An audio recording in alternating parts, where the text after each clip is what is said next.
The sanctuary among stars DR. Sarah Chun moved through the corridors of the medical vessel Healing Dawn with practiced efficiency. Her white coat was spotless, despite having just completed a 12-hour surgery on a wounded Altarian pilot. The ship hummed quietly around her, its massive engines maintaining a steady orbit around the neutral moon of Keros Prime. Through the reinforced windows, she could see the planet below, scarred by decades of war between various alien factions. Healing Dawn was humanity's pride in the medical field. At nearly 3 kilometers long, it was one of the largest hospital ships ever constructed. Red crosses blazed on every surface, visible from any angle. These symbols were recognized throughout the galaxy as markers of neutrality and mercy. Inside, the ship housed over 50,000 beings from dozens of different species, all receiving the same level of care, regardless of which side they had fought for in the ongoing conflicts that plagued this sector. Sarah stopped at her favorite observation deck. Below in the main medical bay, she could see the controlled chaos of healing. Human doctors worked alongside Xantarian nurses, their multiple arms allowing them to handle complex procedures with remarkable speed. Catherian medics, with their crystalline bodies and natural ability to sense internal injuries, guided younger staff through difficult diagnoses. It was a sight that never failed to fill Sarah with pride. Humanity had chosen to export healing. Rather than weapons to the stars. Her communicator chimed softly. "Dr. Chun to Emergency Bay 7, came the voice of Nurse Rodriguez. "We have incoming wounded from the Rigel system. 3 shuttles, mixed casualties." Sarah made her way quickly through the ship's medical district. The Healing Dawn was designed like a floating city, with residential areas for long-term patients, rehabilitation centers, and even schools for the children of refugees. As she walked, she passed the memorial wall where holographic images of lives saved flickered in an endless cycle. Over 200,000 beings had been treated aboard this ship in its 5 years of operation. Emergency Bay 7 was already buzzing with activity when Sarah arrived. The first shuttle had docked, and stretchers were being wheeled in rapidly. The casualties were from the latest skirmish between the Terran Colonial Defense and the Drachnari Confederation. Sarah had learned not to take sides in these conflicts. Her job was to heal, not judge. "What do we have?" she asked Dr. Martinez, who was already examining the first patient. "Severe plasma burns on this one," Martinez replied, his hands working quickly with a tissue regenerator. "Drachnari male. Looks like he was caught in an engine explosion. The burns go deep, but he'll live if we can get him to surgery within the hour." On the next stretcher, a young human Marine lay unconscious. Her left arm was missing below the elbow, and her face was pale from blood loss. Sarah began immediate treatment, activating the ship's advanced nanomedicine protocols. Microscopic healing bots flooded into the patient's bloodstream, stopping internal bleeding and beginning cellular repair. "Doctor," called out Nurse Tivara, a Valarian whose empathic abilities made her invaluable in trauma care. "This one is conscious and asking for you." Sarah moved to the third stretcher, where a colonial pilot looked up at her with frightened eyes. He couldn't have been more than 20 years old, with the kind of fresh face that spoke of someone who had joined the military to see the galaxy, not to fight in it. "Am I going to die?" he whispered. Sarah knelt beside his stretcher and took his hand. "Not today. We're going to take excellent care of you. What's your name?" Tommy Reeves, from New Australia." His voice was shaky, but his grip on her hand was strong. "Well, Tommy from New Australia, you're aboard the Healing Dawn. You're safe now. We're going to fix you up and get you back to your family." As the medical teams worked, Sarah coordinated the triage process. More shuttles arrived from different battle zones throughout the sector. Each brought its own mix of wounded soldiers, civilians caught in crossfire, and sometimes even prisoners of war who had been injured during capture. The Healing Dawn treated them all equally. In Surgery Suite 12, Sarah worked to reconstruct the spine of a Zentarian diplomat who had been caught in a terrorist bombing on a neutral trade station. A delicate procedure required her to interface directly with the ship's AI surgical assistant, a marvel of human engineering that could calculate precise movements down to the molecular level. "Nerve pathway restored," announced the AI in its calm voice. "Motor function should return within 72 hours. "Excellent work, Arya," Sarah replied. She had named the AI years ago, finding it easier to work with a system that felt more human. "Begin the closing protocol." As she worked, Sarah reflected on humanity's unique approach to galactic medicine. While other species had advanced healing technologies, humans had combined their natural empathy with cutting-edge science to create something unprecedented. The Healing Dawn didn't just heal bodies, it healed souls. Enemies learned to coexist in its corridors. Children from warring species played together in its recreation areas. It was a small piece of the galaxy where peace actually existed. Captain Liu found Sarah in the main medical bay later that evening. James Liu had been commanding medical vessels for over 20 years, and his weathered face showed the strain of seeing too much suffering. But his eyes still held the compassion that had driven him to choose healing over warfare. "Sarah, we need to talk," he said quietly. "Long-range sensors are picking up something unusual." They made their way to the bridge, where the night shift crew was monitoring various displays, showing the positions of known fleets and the status of ongoing conflicts. Lieutenant Kim, the sensor operator, looked up as they approached. "Captain, we're detecting a large fleet moving toward this sector. Configuration unknown, but the energy signatures don't match any known faction." Sarah studied the sensor display. 27 vessels of varying sizes were approaching in a tight formation. Their technology seemed advanced, possibly more so than anything currently deployed by the known powers in this region. "Time to intercept?" Captain Liu asked. "At current speed, approximately 6 hours," Kim replied. "Captain, there's something else. They're not responding to any communication attempts. We've tried all standard frequencies and protocols." Sarah felt a chill run down her spine. In 5 years of operation, the Healing Dawn had never encountered a species that didn't recognize medical neutrality. Even the most aggressive cultures in the galaxy respected the Red Cross symbols. "Keep trying to make contact," Captain Liu ordered, "and send out a general broadcast on all frequencies. Make sure they understand we're a medical vessel." As the hours passed, the unknown fleet continued its approach. Sarah threw herself into her work, trying not to think about the implications. In the pediatric ward, she helped a young Catherian child who had been orphaned in the latest round of fighting. The child's crystalline body pulsed with soft colors that indicated fear and sadness. Asterisk, "When can I go home?" the child asked in the musical language of her people. Sarah's translator converted the response automatically. "We're looking for your family. Until then, you'll stay here with us where it's safe."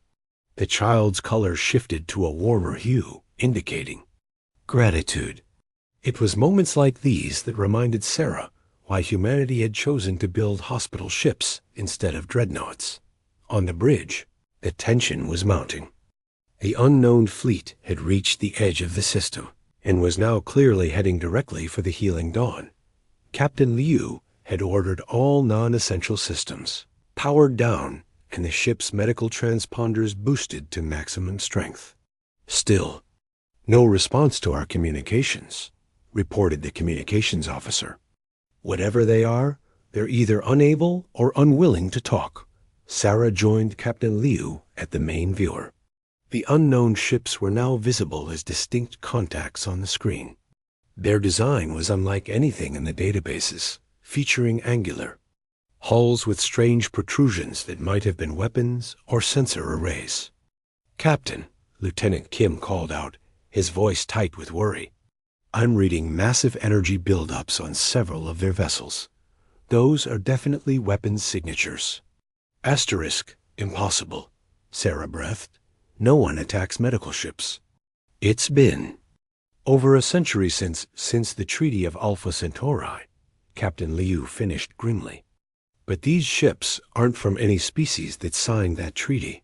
The lead vessel of the unknown fleet was now close enough for visual identification. It was a massive dreadnought, easily twice the size of the Healing Dawn, with a hull that seemed to absorb light rather than reflect it.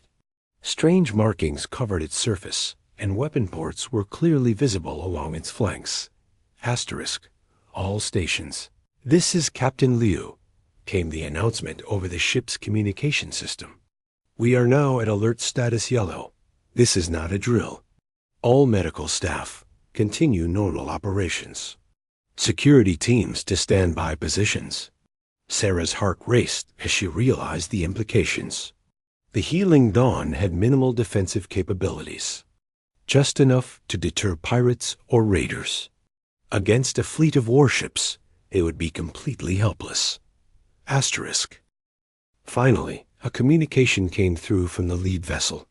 The voice was harsh and mechanical, speaking in a language the computers couldn't immediately translate.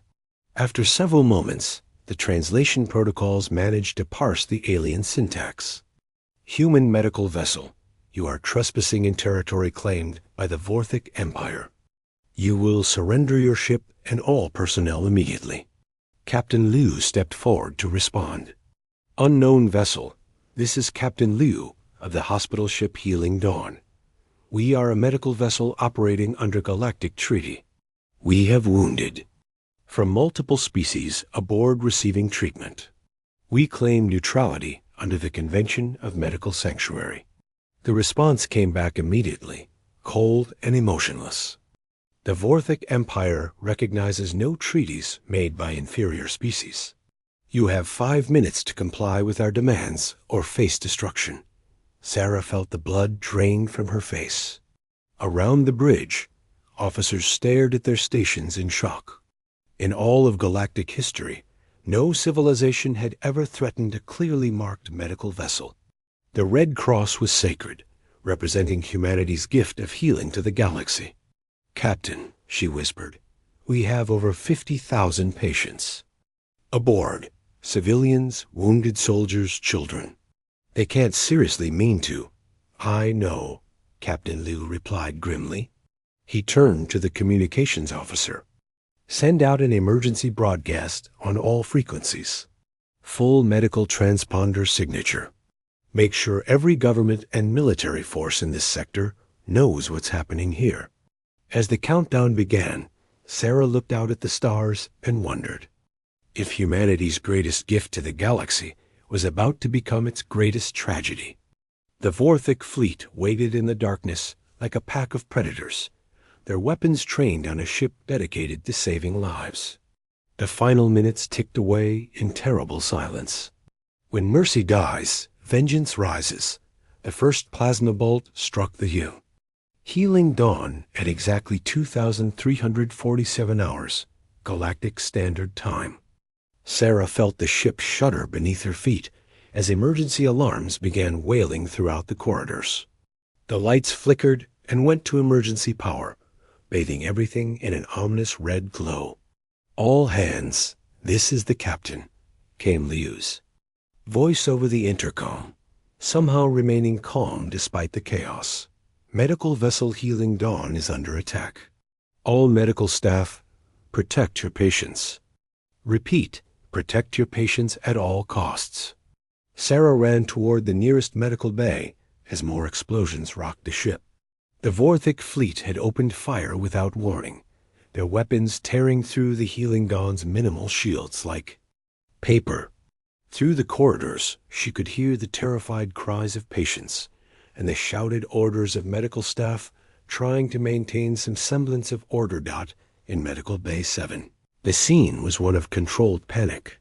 Nurses were moving patients away from outer bulkheads while doctors tried to keep critical care systems running on backup power.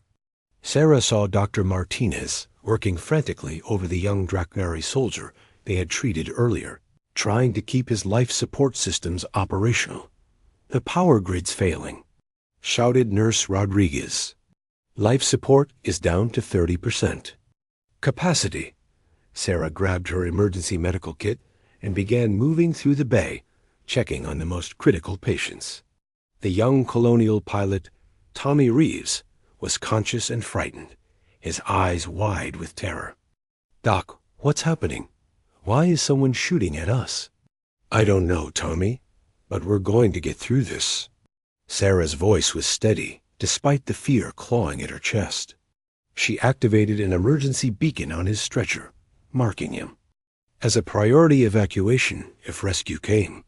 Another massive explosion rocked the ship, and Sarah was thrown against a bulkhead. When she regained her footing, she could see that a section of the outer hull had been breached. Atmosphere was bleeding out into space, and emergency bulkheads were struggling to seal the damage. On the bridge, Captain Liu was coordinating damage control efforts while trying to maintain communication with the attacking fleet. "Vorthic vessels, we are a medical ship. We have civilians and wounded aboard. Cease fire immediately." The only response was another volley of plasma fire that tore through the ship's drive section. The Healing Dawn began listing to starboard. As its engines died one by one in the pediatric ward, the situation was becoming desperate. The young Cytherian child Sarah had comforted earlier was crying, her crystalline body pulsing with terror. Nurse Tavara was using her empathic abilities to calm the children, but even her considerable skills were being overwhelmed by the sheer horror of the situation. "Sarah," Tavara called out as the doctor entered the ward. "The life support systems are failing. We need to get these children to the emergency pods." Sarah looked around at the 200 children of various species who had been under their care. Some were war orphans, others were simply caught in the crossfire of adult conflicts. All of them were now facing death because someone had decided to attack a symbol of peace and healing. "Start the evacuation," Sarah ordered. "Prioritize the youngest and most critically injured." As they began moving children toward the escape pods, Sarah's communicator crackled with Captain Liu's voice. "All hands abandon ship. Repeat, all hands abandon ship. This is not a drill." The evacuation was a nightmare of logistics and heartbreak. The Healing Dawn had been designed as a hospital, not a warship. Its escape pods were meant for emergency medical evacuations, not mass casualties. There simply weren't enough pods for everyone aboard. Sarah found herself in the impossible position of choosing who would live and who would die. Medical staff volunteered to stay behind to give their spots to patients. In the children's ward, older kids insisted that the younger ones go first. Throughout the ship, the best and worst of sentient nature was on display. Dr. Martinez appeared at Sarah's side, his medical coat torn and bloodied. "Sarah, we've got maybe 10 minutes before the main reactor goes critical. The Vorthic are targeting our power systems specifically." "Why?" Sarah demanded, her voice breaking with exhaustion and grief. "Why attack a medical ship? What could they possibly gain?" Martinez shook his head grimly. "I've been monitoring their communications. Near as I can tell, they see any form of cooperation between species as a threat to their expansion. They're not just attacking us. They're attacking the idea of Galactic unity." The ship shuddered again, and Sarah realized they were out of time.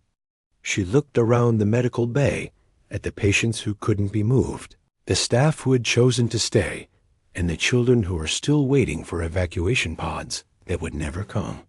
"All evacuation pods, launch immediately," came Captain Liu's final order.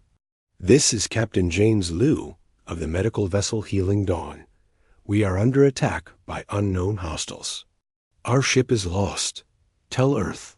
Tell them what happened here. The pods began launching in a desperate stream, carrying perhaps 5,000 of the 50,000 beings aboard the Healing Dawn. Sarah watched through a porthole as they scattered into space. Small dots of hope against the darkness. Asterisk then. The Vorthic began targeting the escape pods. Sarah screamed in horror as she watched the alien weapons systematically destroy the fleeing pods. Children, wounded soldiers, medical staff who had dedicated their lives to healing others, all were vaporized in grief. Flashes of plasma fire. The Healing Dawn itself lasted another 7 minutes before its reactor finally overloaded. Sarah's last thought was of her daughter back on Earth, and whether humanity would understand what had died here among the stars. Admiral Marcus Webb received the distress signal at Earth Fleet Command exactly 18 hours after the attack. He had been reviewing deployment schedules for the colonial defense fleets when the priority alert came through on his personal communicator. The recording was fragmentary, damaged by the destruction of its source, but the message was clear enough. The Healing Dawn, humanity's proudest achievement in medical technology, had been destroyed by an unknown alien force calling itself the Vorthic Empire. Over 50,000 beings had died, including nearly 8,000 human medical personnel. Was a career military officer who had seen his share of warfare, but this was different. The Healing Dawn had been sacred, a symbol of humanity's commitment to healing rather than harming.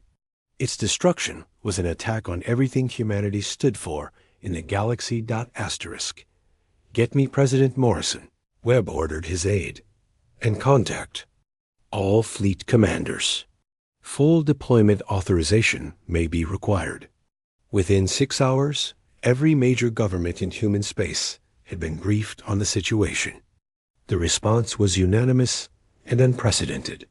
For the first time in human history, every colony, every independent world, every corporate fleet agreed to unite under a single command structure. Webb found himself appointed as Supreme Commander of the largest military force humanity had ever assembled. 378 warships, ranging from destroyers to the massive Retribution-class dreadnoughts, began converging on the edge of human space. Asterisk. The fleet that assembled was a testament to human industrial might and technological innovation. The flagship Righteous Fury was 1.5 kilometers of pure destructive capability, armed with weapons that could crack planets and shields that could withstand the fury of a star. But it wasn't the largest ship in the fleet. That honor belonged to the Mercy's Vengeance, a specially constructed command dreadnought built from the salvaged plans of the Healing Dawn, but designed for war instead of healing.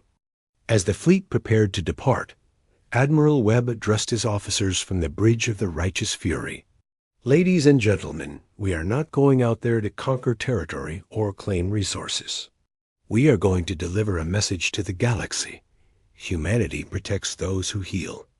Anyone who attacks our medical vessels, anyone who targets civilians under our protection, will face the full weight of human military might. The journey to the Karo system took 8 days. When the human fleet arrived, they found the wreckage of the Healing Dawn still orbiting the neutral moon, its hull twisted and blackened by Vorthic weapons.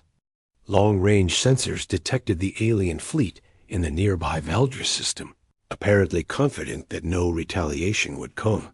They were wrong. Admiral Webb's tactical approach was methodical and overwhelming. The human fleet emerged from hyperspace in 3 separate attack groups, surrounding the Vorthic forces and cutting off all escape routes.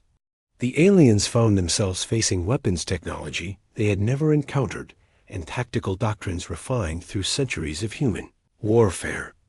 Vorthic Fleet, this is Admiral Webb of the Earth Defense Force, came the transmission on all frequencies. You have attacked and destroyed a medical vessel, killing over 50,000 non-combatants. You will surrender immediately or face the consequences. The Vorthic response was predictably aggressive. Their fleet turned to engage what they assumed would be another easy victory. They discovered too late that humans who chose healing were gentle, but humans who chose war were absolutely merciless. The battle lasted 47 minutes. When it was over, the Vorthic fleet had been completely destroyed. Not a single alien vessel escaped to carry word back to their empire. Admiral Webb made sure of that personally. But the human fleet wasn't finished. Using captured navigation data from the Vorthic flagship, they traced the route back to the aliens' nearest military base. The assault on Vorthic Station 12 was swift and brutal. Within hours, an installation that had taken decades to build was reduced to floating debris. The message spread quickly through the galaxy's communication networks. Humanity, the species, known for building hospitals in space and treating all beings equally, had unleashed the full fury of their military might to avenge the destruction of a single medical ship. Other species took notice. The Draknari Confederation, which had been planning to test human resolve by attacking a colonial supply convoy, quietly canceled their operation. The Zentarian Republic, impressed by both human compassion and human strength, opened formal diplomatic relations. Even the mysterious Catherian Collective, which rarely interacted with other species, sent a message of condolence and support. Admiral Webb established a new protocol that became known throughout the galaxy as the Healing Dawn Doctrine. Any attack on human medical facilities would result in immediate and overwhelming military retaliation. More importantly, humanity extended this protection to medical vessels of all species, effectively making Earth the guarantor of medical neutrality throughout known space. The Mercy's vengeance became the flagship of a new fleet dedicated to protecting humanitarian operations. Where once the Healing Dawn had traveled alone, now medical vessels moved under the protection of human warships. The Red Cross remained, a symbol of healing, but now it was backed by the absolute certainty that those who attacked it would face Earth's terrible swift sword. In the years that followed, the Vorthak Empire made several attempts to expand into human-protected space. Each time, they found their fleets facing human task forces that seemed to appear from nowhere and vanish just as quickly after delivering devastating defeats. Eventually, the surviving Vorthic leadership agreed to a treaty that recognized human medical neutrality and established clear boundaries for their expansion. Dr. Sarah Chun was posthumously awarded the Galactic Medal of Medical Service, the highest honor that could be bestowed on a healthcare provider. Her daughter, following in her mother's footsteps, would eventually command the medical vessel New Dawn, built to replace the lost Healing Dawn, and protected by the most advanced defensive systems human technology could provide. The galaxy learned that humanity's greatest strength was not its weapons or its fleets, but its commitment to the principle that all life was worth saving. And it learned that those who threatened that principle would face a reckoning written in fire across the stars. The attack on the Healing Dawn had been intended to demonstrate humanity's weakness. Instead, it revealed the depths of human resolve and the terrible price of threatening those under Earth's protection. In the words carved into the memorial built at the site of the ship's destruction, they came in peace to heal the wounded. They died protecting the innocent. They will be avenged by those who follow. And they were